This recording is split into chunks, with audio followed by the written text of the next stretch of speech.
A very good morning to you as always, Koketso. Thank you for joining us. Let's start with what's happening before Thursday. We've got a Tuesday's release of the leading business cycle indicator for March. What are we expecting to see in this reporting period? Sure, Rihu, and hello to all of your viewers and listeners. And I think what you would have seen in these numbers, especially when you look at the month-on-month numbers, is that in December we had a negative, January a positive, February a negative. So there has been a little bit of volatility. But what you should pick up from the first quarter numbers is that there is subdued economic activity, especially when you look at the high-frequency data on the production side, how mining and manufacturing were quite disappointing in terms of the numbers.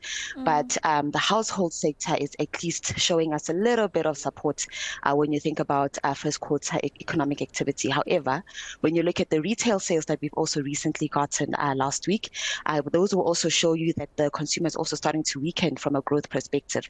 So that's what we would expect from the leading indicator when you look at the momentum that you see from those numbers. But from a year-on-year perspective, at least for this year, we could maybe see some positive growth relative to last year. So that's exactly what we anticipate those numbers to show us. To the big one now, Koketso. I'm smiling because I'm hoping that we're going to see a more dovish Lesetja Kganyago present to us a favorable interest rate announcement on Thursday.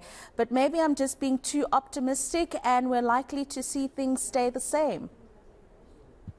You're not being too optimistic. I think, when you think about this meeting relative to the March MPC, there are a few positive developments, right? So ahead of the March MPC meeting, we were still waiting for this reciprocal tariffs to be announced by the United States administration. We had issues around the GNU, especially around the budget that was still quite contentious at that stage.